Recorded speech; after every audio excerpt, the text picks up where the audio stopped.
नीला दायरा। सतह आप पर प्यार और मोहब्बत की पुरकैफ लहरें और ज़ेरे आप इंतकाम का सुनामी पड़ रहा था।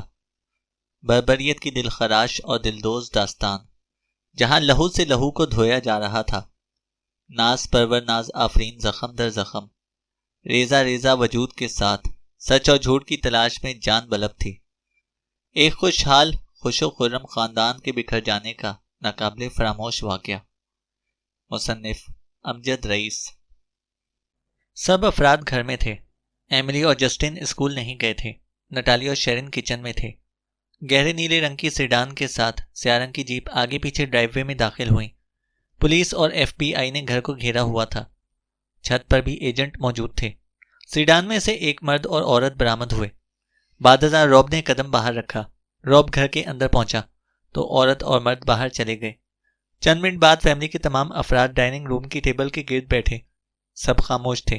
घर में ऐसा तनाव नटाली ने पहले कभी महसूस नहीं किया था। बेंजामिन रॉब ने हिम्मत करके कहानी का आगाज किया। इस दौरान कई मुश्किल मोड़ आए। सवालात, एतराजात, एहतजाज, आंसू, बीवी, बच्चों के चेहरे धुआं धुआं थे। जो जो कहानी आगे बढ़ी थी, हालात की संगीनी का एहसास सबको होता जा रहा था। अचानक रॉब ने कुर्सी छोड़ दी। शेरिन, तुम देख नहीं रही हो? वो कुर्सी खिड़की के पास चला गया। ये स्टॉक ट्रेड नहीं है, ये कोलंबियंस हैं, बहुत बुरे लोग, सफाक कातिल। वो मुझे कोर्ट तक भी नहीं जाने देंगे। रॉब ने पर्दा हटाया। ड्राइववे में 2 एजेंट जीप के साथ खड़े थे। रॉब ने पर्दा बराबर कर दिया। शेरिन, ये फेडरल एजेंट हैं जो मुझे यहां तक लाए हैं। ये लोग हमारी हिफाजत के लिए हैं। रॉब की आंखों में पानी उतर आया। आवाज भर आ गई।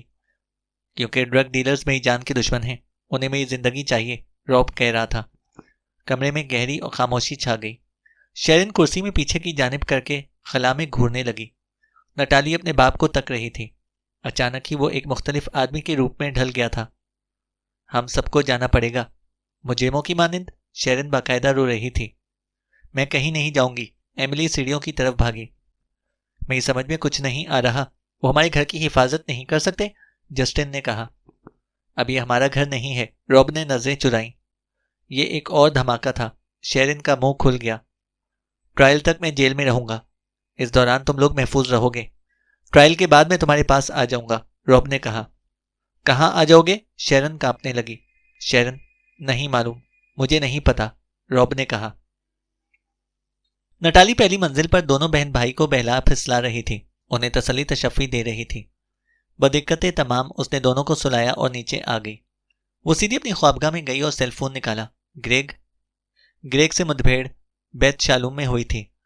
इस वक्त नटाली फैमिली के साथ घूमने निकली थी। ग्रेग की फैमिली यहां नहीं थी। वो इस वक्त कोलंबिया में मेडिकल स्कूल के आखिरी साल में था। 1 साल से दोनों लोअर ईस्ट साइड के अपार्टमेंट में साथ ही रिहाइश पजीर थे। नटाली, गॉड, कहाँ हो? पैगाम छोड़कर तुमने परेशान कर दिया था। सब ठीक है? ग्रेग ने कहा।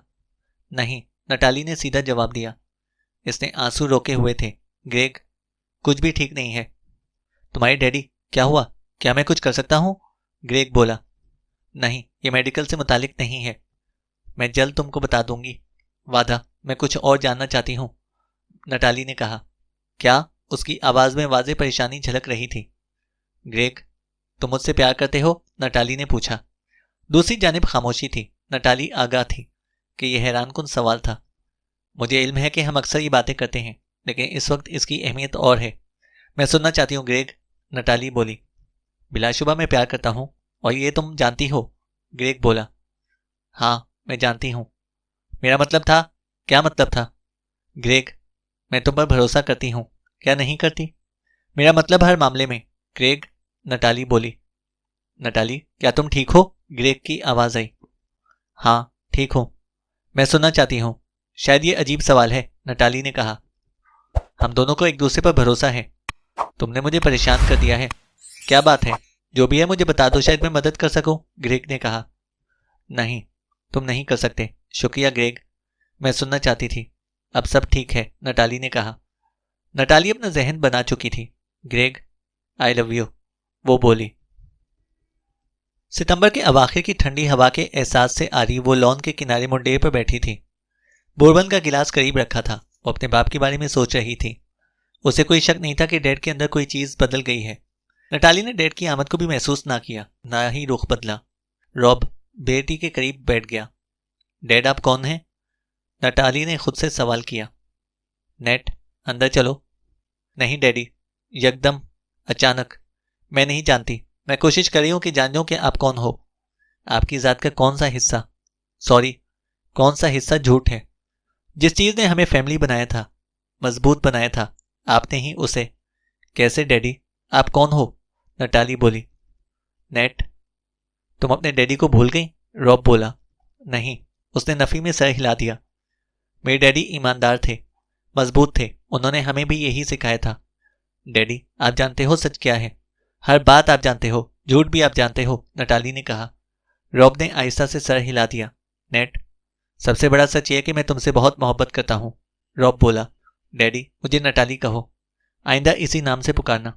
वो वक्त खत्म हो गया, आपने खत्म कर दिया। अतराफ में देखें, सब किस हाल में हैं। मैं जानती हूं आपको दर्द होगा, काश मैं आपके साथ खड़ी हो सकती। मैं खुद नहीं जानती कि आइंदा मैं आपको किस तरह देख सकूंगी। जैसे पहले देखती थी, नटाली ने कहा। इस वक्त हमें एक दूसरे की जरूरत है, रॉब ने नरमी से कहा। मैं इस प्रोग्राम में शामिल नहीं हो सकती, मैं नहीं जाऊंगी, नटाली बोली। रॉब ने बेटी को देखा। रॉब की आंखों में खौफ था। तुम्हें साथ आना होगा, तुम्हारी जिंदगी खतरे में है। मैं जानता हूं कि तुम नाराज हो, लेकिन, रॉब ने कहना चाहा। नहीं, मैं नहीं जाऊंगी। मेरी उम्र 20 साल से ज्यादा है, मुझे अपने फैसले खुद करने चाहिए। मैं अपने काम और ग्रेग को नहीं छोड़ सकती, नटाली बोली। रॉब सख्ते की हालत में नटाली को तुक रहा था। तुम जानती हो कि अगर तुम नहीं गई तो बहुत तवील अरसे तक हम में से किसी को नहीं देख पाओगी, रॉब ने कहा। मैं जानती हूं, और ये इतना ही दिल शिकन है जितना इस वक्त आपको देखना। वो भीगी आंखों के साथ खड़ी हो गई। रॉब ने खामोशी से हाथ आगे किया। नटाली ने हाथ थाम लिया। रॉब का हाथ सर्द हो रहा था। वो अंदर चली गई। रॉब देखता रहा। एक पल था, गुजर गया। दूसरे दिन दोपहर यूएस मार्शल सर्विस के 2 ओहदेदार वहां पहुंचे।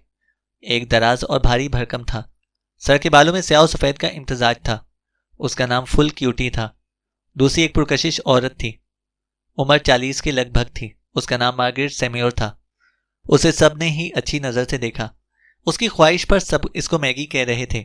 दोनों विटनेस प्रोटेक्शन प्रोग्राम की नुमाइंदगी कर रहे थे। इब्तिदा में नटाली समझी कि वो प्रोग्राम के मुतालिक मालूमात फराहम करेंगे, लेकिन मालूम हुआ कि रवानगी की तैयारी है। हर एक को एक अदद सूटकेस पैक करने की इजाजत थी। बाकी अशिया चंद हफ्ते में पहुंचनी थी, मसलन फर्नीचर और जाती अशिया। शेरिन की हालत खराब थी, वो कुछ भी छोड़ने के लिए आमादा ना थी। वो सब इसकी जिंदगी थी। जिंदगी को कैसे पीछे छोड़ा जा सकता था? हर शय से यादें वाबस्ता थीं। फोटो एल्बम तक छोड़ना भारी लग रहा था। हर जानिब से यादों की धड़कने की सदा आ रही थी। वो आशुफ्तगी दिल से निढाल थी। नटाली ने मां को संभाला और मदद की। सब लिविंग रूम में बैठ गए। फुल क्यूटी ने इख्तिसार के साथ लाइहा अमल समझाया। जल्द इस बात का इंकशाफ हो गया कि नटाली हिफाजती तहवील में नहीं जा रही। उम्र के बाइस उसे मजबूर नहीं किया जा सकता था। एग्रीमेंट पर रॉब के दस्तखत कफील या 18 साल से कम उम्र फैमिली मेंबर्स के लिए थे। मैगी ने नटाली को समझाने की कोशिश की, ताहम उसने जल्द ही महसूस कर लिया कि ये ला हासिल है। तुअनो करहन उसने नटाली को जरूरी हिदायत दी।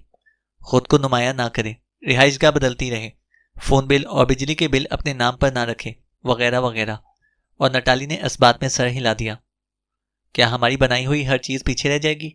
क्या हर चीज? नहीं, नटाली ने मां का हाथ पकड़कर दिल के मकाम पर रख लिया। हर चीज यहां है, हर नाम के साथ रॉब है, इसे कोई हमसे छीन नहीं सकता, नटाली ने कहा। फुल क्यूटी ने नरमी से रॉब का बाजू थामा। शेरिन अबदीदा हालत में नटाली से गले मिल रही थी। शेरिन ने नटाली के आंसू पोंछे। मुझे नहीं मालूम मुझे क्या कहना चाहिए। शेरिन ने ब्लेजर्स में से खाकी रंग का छोटा सा बॉक्स निकालकर नटाली के हाथ पर रख दिया। नटाली ने उसे खोला। अंदर सोने की चेन वाला लॉकेट था। लॉकेट पर निस्फ सूरज का अक्स था। सूरज भी सोने का था। किनारों पर हीरे जड़े हुए थे। सूरज की गोलाई ठीक थी, लेकिन उसकी मतवाजी लकीर सीधी नहीं थी। यूं मालूम हो रहा था जैसे उसे तोड़ा गया है। इस वजह से सूरज भी निस्फ रह गया था। नटाली, इसके अंदर राज पिन्हा है। शेरिन मुस्कुराई। ये एक कहानी है, एक दिन मैं तुम्हें सुनाऊंगी। तुम एक दिन दूसरा टुकड़ा लेकर सूरज को मुकम्मल कर देना, शेरिन बोली। नटाली ने आंसुओं से लड़ते हुए सर हिला दिया। अचानक वो मुड़ी और डैडी की तरफ देखा। मैंने कुछ रकम तुम्हारे अकाउंट में मुंतकिल करवा दी है, मेल कैप्स्टन हैंडल कर लेगा, रॉब ने कहा। नटाली खामोश थी। मैं जानता हूं तुम ठीक रहोगी। रॉब ने उसे बाहों में समेट लिया। नटाली ने अलग होने की कोशिश ना की, वो चाहती भी ना थी। तुम अब भी मेरी बेटी हो, यह हकीकत तब्दील नहीं हो सकती, ख्वाह तुम्हारे एहसासात कुछ भी हो, रॉब ने कहा। Yes daddy. नटाली की आंखें फिर भीग गईं। अलविदाई कलमात का तबादला हुआ और जुदाई का मरहला आन पहुंचा। नटाली की हिम्मत जवाब देने लगी। दरूने ज़ात एक तूफान बरपा था। अंदरूनी कशमकश ने उसे तोड़ फोड़ दिया था। नरंगी गम पर मुस्कुराऊं या गम को जीस्त का उन्वान बना लूं, बेरब्ती हालात का हल क्या होगा। मार्शल की गाड़ी ने रेंगना शुरू किया। नटाली दौड़ पड़ी और खिड़की के शीशे पर हाथ रख दिया। I love you, I love you. Sherin के चेहरे पर हंसदियां तासुरात जम गए थे। नटाली गाड़ी को जाते देखती रही। उसका वजूद बर्फ के मुजस्मे में ढल गया। आंच थी तो सिर्फ बहते हुए आंसुओं में। वो जानती थी कि अपने प्यारों को वो आखिरी बार देख रही है। नहीं, हम एक दूसरे से दोबारा मिलेंगे, जल्दी मिलेंगे, उसने सरगोशी की। हर कोई गाड़ी में सर घुमाकर उसे देख रहा था। दफतन उसका दिल जख्मी परिंदे की मानंद फड़फड़ाया। डैडी, वो चिल्ला उठी। उसका दिल बुरी तरह धड़क रहा था। वो डैडी को ऐसे नहीं जाने देगी। उनसे जो कुछ हुआ, उन्होंने जो कुछ किया, उन्हें मालूम होना चाहिए कि मैं उनसे अब भी मोहब्बत करती हूँ। वो भागने लगी। डैडी रुक जाओ प्लीज डैडी। गाड़ी रुक गई। रंगदार शीशा नीचे फिसल गया। बाप बेटी ने एक दूसरे को देखा। रॉब के चेहरे पर अफसरदगी थी, कर्ब था। दोनों कुछ कहना चाहते थे, दोनों लब बस्ता थे। मुमकिन है कि गम ही जिंदगी बन जाए, मुमकिन है कल्ब चारा जो भी ना रहे। 20 साल कम नहीं होते, कुर्बान इस एक लम्हे पर सारा जीवन। नटाली के होंठ लरस के रह गए। गाड़ी रवाना हो गई। डैडी समझ जाएंगे, वो इसे देख रहे थे। नटाली ने 2 उंगलियां उठाकर हाथ बुलंद किया। डैडी अक्सर यही इशारा करते थे। बीच शोर रोड पर ग्रेग ने कार घर की करीब संगी सतूनों के करीब रोकी। यूएस मार्शल ऑफिस की गाड़ी ने ड्राइववे की राह मसदूद कर दी। नटाली की फैमिली को गए हुए 3 दिन गुजर चुके थे। मार्शल ऑफिस की कार से एक एजेंट ने उतरकर दोनों की शनाख्त की। नटाली को देखकर उसने दोस्ताना अंदाज में सर को जुम्बिश दी। नटाली ग्रेग के साथ आगे बढ़ गई। बंद घर साए साए कर रहा था। यह हमारा घर है ग्रेग, कितना पुरस्कार लग रहा है, नटाली बोली। मैं समझ रहा हूं, ग्रेग ने उसका हाथ दबाया। नटाली को कतई अंदाजा नहीं था कि उसके घर वाले कहाँ हैं। इतना यकीन था कि सब महफूज हैं। मैगी ने बताया था कि वो नटाली के बारे में बातें करते और सोचते हैं। 5-6 गाड़ियों वाला गैराज भी सुनसान पड़ा था। घर के बैरूनी दरवाजे पर एक नोटिस चस्पा था जो घर की बंदिश का ऐलान कर रहा था। नटाली अंदर दाखिल हो गई। सामान बक्सों में पैक था। बक्सों की मंजिल नामालूम थी और सामान के मालिकान भी नामालूम मकाम पर थे। वो ग्रेग के हमरा दूसरी मंजिल पर आ गई। वो यहां वहां फिर रही थी। जज्बात फिर बेकाबू होने लगे। अफसरदगी छाने लगी। अब मेरी कोई फैमिली नहीं है, नटाली ने कहा। तुम अकेली नहीं हो, ग्रेग ने उसे शानों से पकड़ा। मैं हूं तुम्हारे साथ, हम शादी कर लेंगे। नटाली ने उसे देखा। मैं संजीदा हूं, चाहे हम सिर्फ 2 ही सही, कोई फर्क नहीं पड़ता, हम शादी कर लेंगे, ग्रेग बोला। मैं तुम्हारी फैमिली हूं, नटाली ने सोचा। 14 माह बाद। हे फर्गो, कम ऑन बॉय। वो खिजा की सुबह थी। फर्गो के साथ नटाली टॉमकिंस स्क्वायर पार्क में जॉगिंग कर रही थी। फर्गो पालतू कुत्ते लेब्राडोडल का नाम था। गुज़िश्ता बरस की खौफनाक यादें धुंधलाने लगी थीं, ताहम उन्हें भुलाना मुमकिन नहीं था। नटाली अब नटाली हिरेरा थी। ग्रेग के साथ शादी को 8 माह बीत गए थे। दोनों एक इमारत की 7वीं मंजिल पर मुकीम थे। ग्रेग ने मेडिकल प्रैक्टिस शुरू कर दी थी। नटाली का लैब में आखिरी साल था। नटाली ने जॉगिंग और पैराकी का सिलसिला कायम रखा था। वॉलियस सबा बुध और हफ्ते के दिन किश्ती रानी करती थी। प्रोटेक्शन प्रोग्राम की न्यूट्रल साइड की मदद से वो खतूत, ईमेल्स और फोन कॉल्स के जरिए फैमिली से राब्ते में थी। एमिली और जस्टिन नई जगह पर नई शनाख्त के साथ नए माहौल में मदगम हो गए थे। मसला शेरिन का था। ट्रायल के खात्मे के बाद से डैडी के और मॉम के दरमियान तनाव बरकरार था। ट्रायल से चंद हफ्ते कबल आर्गोट की बुक कीपर, जो सरकारी मरकजी गवाह थी, को दिन दहाड़े कत्ल कर दिया गया था। पास का कोलंबियन अहम किरदार पीटर मुल्क से फरार होने में कामयाब हो गया था।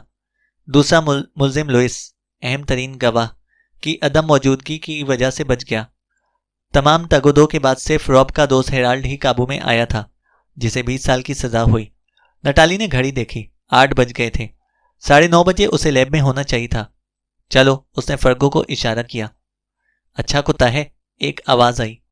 आवाज एक जानिब बेंच पर से आई थी। नटाली ने चौंक कर देखा। उस आदमी की छोटी सी दाढ़ी थी। उसने कार्डरॉय की जैकेट पहन रखी थी और गोल्फिंग हैट पहना हुआ था। अखबार उसकी गोद में पड़ा था। नटाली मुतादिद बार उसे पार्क में देख चुकी थी। वैसे मैं जानता नहीं हूं कि ये कौन सी नस्ल का है, उसने मुस्कुराकर कुत्ते की जानिब इशारा किया। आदमी की दाढ़ी के बालों में सफेदी झलक रही थी, जिससे नटाली ने उम्र का अंदाजा लगाने की कोशिश की। ये लेब्राडोडल है। ये गोल्डन लैब और पॉडल का क्रॉस है, नटाली ने जवाब दिया। ओह, मालूम नहीं, बहरहाल अच्छा है, वो मुस्कुराया। नटाली भी मुस्कुरा दी। मैंने अक्सर तुम्हें यहां देखा है, वो बोला। मेरा नाम ब्रीटो है। इसके साथ में ही दोस्ती हो गई है। उसने फर्गो की गर्दन पर हाथ फेरा। मैं नटाली हूं, उसने बेसाख्ता जवाब दिया। उसे याद था कि मैगी ने क्या हिदायत दी थी। यह हिदायत भी शामिल थी कि अपना असल नाम किसी को भी ना बताए। लेकिन यह आदमी हर जाविये से बेजरर दिखाई दे रहा था। उसने अपना पूरा नाम जाहिर नहीं किया था। तुम शायद फर्गो को पहले से जानते हो, नटाली ने पूछा। नहीं, तुम्हारे साथ ही देखा है, वो बोला। खुशी हुई मिलकर, नटाली ने शाइस्तगी से कहा। ब्रीटो ने एहतरामन सर को खम किया। नटाली जाने का इरादा बांध रही थी कि ब्रीटो के फिक्रे ने उसके बदन में सनसनी की लहर दौड़ा दी। मिस नटाली, तुम्हें ज़्याबतीस है? नटाली ने फर्गो के पट्टे पर हाथ डाला। वो ब्रीटो की आंखों में देख रही थी। प्लीज परेशान मत हो। मैंने जॉगिंग के दौरान बारहा तुम्हें टाइम नोट करते और कुछ खाते हुए देखा था। इतनी सी बात थी। दरअसल मेरी बीवी को भी ये मर्ज है, ब्रीटो ने उसकी वजाहत की। नटाली के तने हुए आसाब ढीले पड़ गए। वो अपनी बुजदिली पर शर्मिंदा हो गई थी। वो अब कैसी है? नटाली ने उसकी झिलमिल करती ब्राउन आंखों को देखा। शुक्रिया, मगर वो अब इस दुनिया में नहीं है, ब्रीटो ने कहा। ओह, मैं माजरत ख्वाह हूं, नटाली ने कहा और घड़ी देखी। अब मुझे चलना चाहिए, शायद दोबारा मुलाकात हो, नटाली बोली। मुझे उम्मीद है, मोहम्मद आदमी अपनी टोपी उतार कर बोला। और फर्गो, तुमसे भी मुलाकात होगी, वो मुस्कुराया। बाहर निकलते वक्त नटाली ने ख्वामख्वाह पलट कर देखा। वो आदमी सर झुकाए अखबार पढ़ने में मसरूफ था। उसे अपनी बुजदिली पर गुस्सा आया। उस दिन के बाद नटाली कई दिन तक पार्क में ना आई। शर्मिंदगी और गुस्से का मिला जुला एहसास था। वाकये के बारे में उसने ग्रेग से भी जिक्र नहीं किया, लेकिन 2 रोज बाद वो अपार्टमेंट के बोल्ट की वजह से खौफजदा हो गई। इस रोज वो लैब से वापसी पर उजलत में थी। उसके एक हाथ में किचन की जरूरियात के सामान से भरा थैला था। फर्गो साथ था। ग्रेग अस्पताल में था। सामान का थैला संभालते हुए दूसरे हाथ से चाबी लॉक में डालकर घुमाई। चाबी घुमाने से दरवाजा खुलना चाहिए था, लेकिन ऐसा नहीं हुआ। डेड बोल्ट ने दरवाजे को पकड़ा हुआ था। नटाली के दिमाग में खतरे की घंटी बजी। वो कभी डेड बोल्ट इस्तेमाल नहीं करते थे।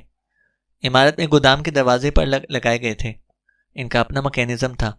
डेड बोल्ट खोलना दर्देसर बन जाता था। लीज और फोन ग्रेग के नाम पर था। नटाली ने सामान नीचे रखा और बोल्ट खोलने की कोशिश करने लगी। वक्त के साथ वो दरवाजा खोलने में कामयाब हो गई। अंदर कदम रखते ही उसने ग्रेग को आवाज दी, हालांकि उसके इल्म में था कि वो वहां पर नहीं है। फर्गो भी साथ ही अंदर घुस आया। नटाली ने खूब अच्छी तरह बारीक बीनी से हर चीज का जायजा लिया। उसे कोई तब्दीली महसूस ना हुई। हर शय अपनी जगह पर थी। अजीब इसरार था। वो समझने से कासिर थी। ताम वो इस एहसास को जहन से झटकने में नाकाम रही कि अपार्टमेंट में कोई दाखिल हुआ था। अगले रोज वो रिसर्च यूनिट के कैफेटेरिया में टीना के साथ कॉफी पी रही थी। वो दोनों बेहतरीन दोस्त बल्कि बहनों की तरह महसूस करने लगी थी। दरहकीकत टीना अगर हेयर डाई में कुछ ज्यादा फर्क कर देती तो देखने वाले इन्हें जुड़वा ही समझते। टीना नटाली को अपने नए प्रोजेक्ट के बारे में बता रही थी। नटाली का ध्यान उसकी बातों की तरफ चला गया था।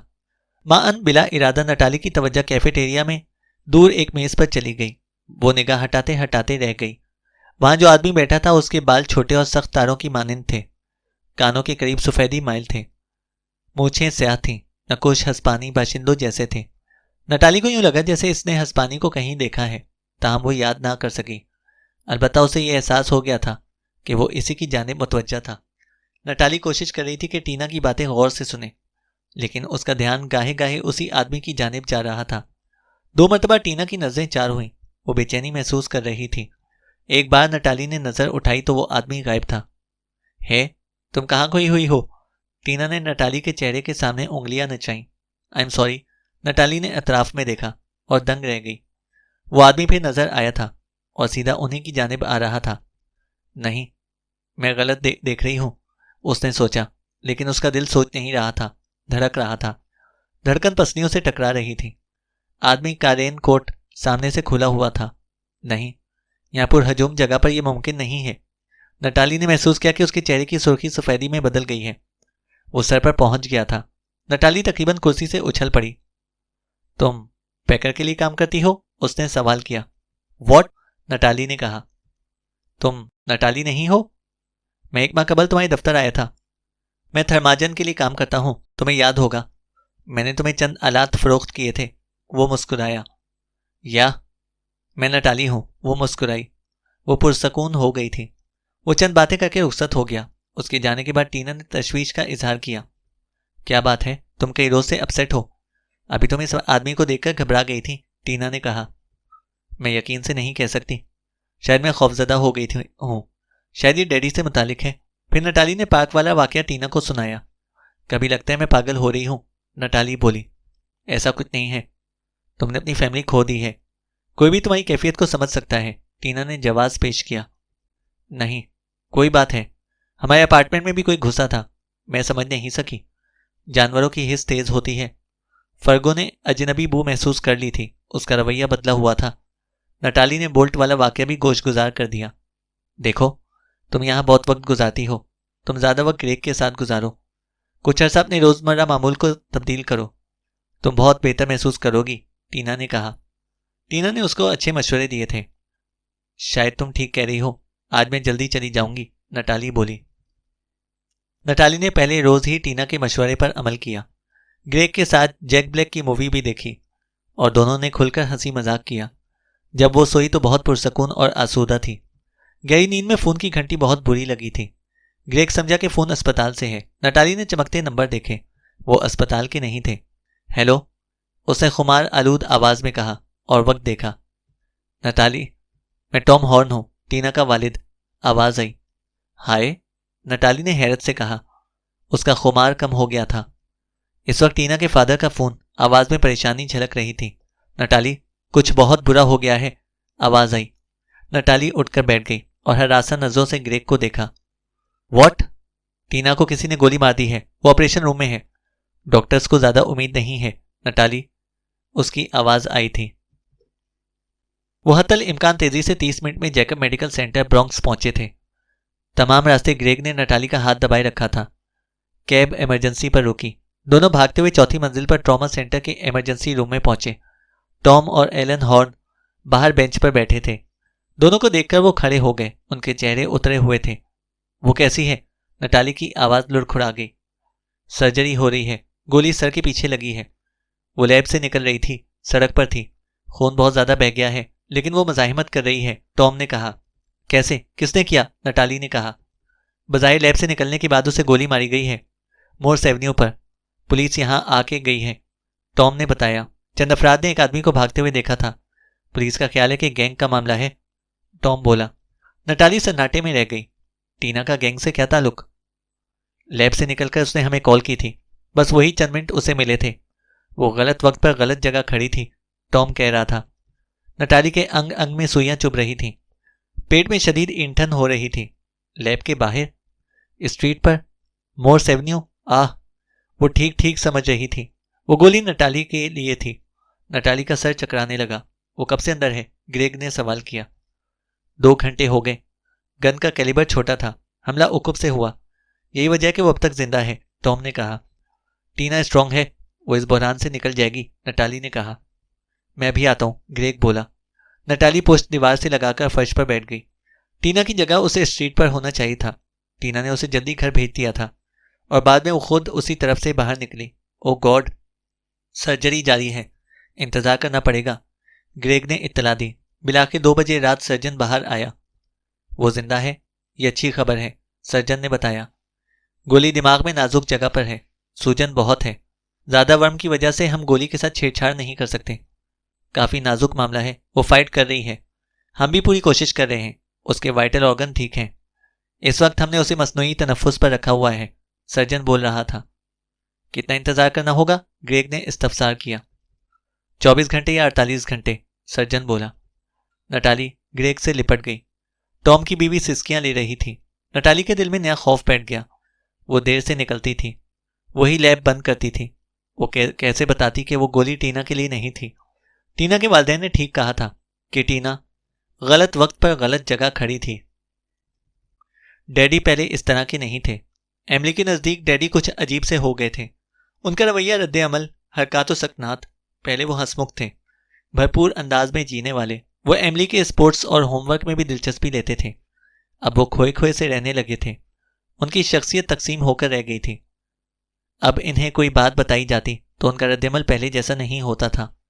बाज़ औक़ात लगता कि उन्होंने कुछ सुना ही ना हो। एमिली को नटाली याद आती थी। कभी वो गहरी सोच में डूब जाते।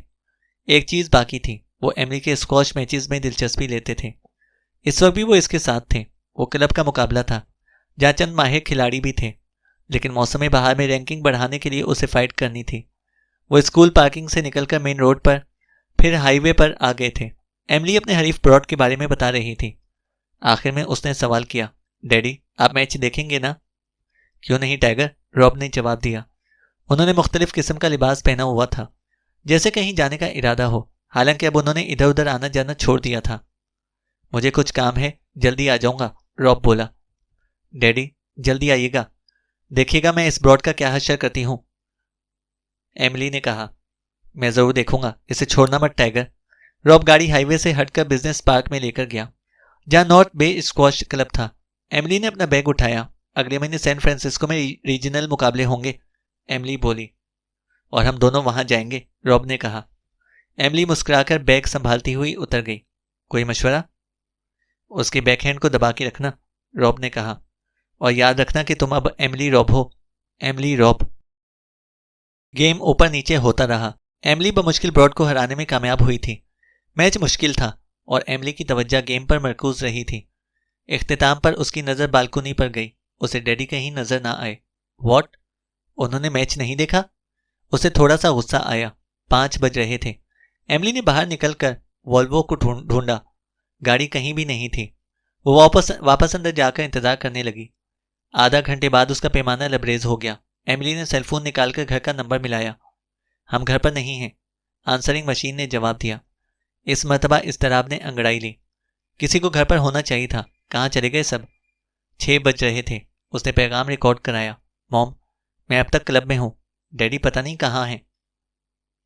चैनल को सब्सक्राइब करें और बेल आइकन को प्रेस करें ताकि हमारी हर अपडेट आपको बर वक्त मिल सके।